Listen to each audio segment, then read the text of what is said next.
My name is Dr. Brad Fackrell from Synergy Spine and Nerve Center. Today we're going to be demonstrating how to use a foam roller, or what we call the thoracic roller, on the thoracic spine.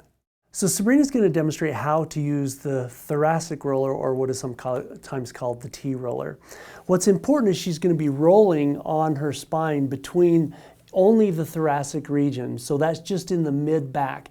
So we're not going to go in the lower back in the lumbar region, we're just going to go from about here up to about here. And so as she lays back down on the foam roller, you can see that it's not in the small of her back, it's in her mid-back, or the lower part of her thoracic cage.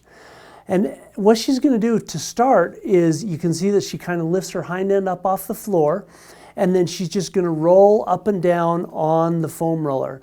Ideally, once you get settled in, you kind of relax your neck and just let it hang the best that you're able to. If you're having some neck pain, do whatever you need to because of that, but you just want to roll up and down for at least 20 to 60 seconds, just to kind of get things loosened up. So Sabrina's going to go lay down on the foam roller, and she started in the middle part, the lower part of her thoracic region, and she's just going to roll up and down like this.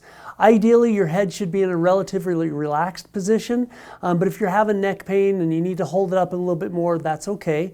And you do this for at least 20 to 60 seconds. After she's done this part, that's when you start to add in some lateral or side-to-side motion. So after she's rolled up and down, then she's going to start doing this side-to-side motion. The first time you do the side-to-side, you're going to be in the lower part of the thoracic spine. And you just go side to side, and you can do this as long as you want, but at least you want to do a half a dozen side-to-sides each direction. Each time you do half a dozen or more side-to-side motions, and then just ideally, you just let the foam roller roll up your spine about one segment, the best that you can. And so theoretically, you're going to do this 12 different times, because there are 12 thoracic vertebrae, and just go side to side just to get all of those joint spaces to open up.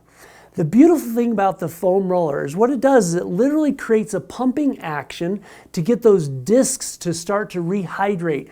Really improves the mobility. And then of course the other thing in this area of the spine where she's at now is we have that hump that starts to develop in our thoracic spine, and it really helps to open up the rib cage to get that opening to happen. I hope this video is helpful for you. As you get consistent with using the foam roller on your thoracic spine, it's going to really improve your mobility. It's going to help you feel better, and it's going to increase that proprioceptive input that you need to your cerebellum and improve your overall health.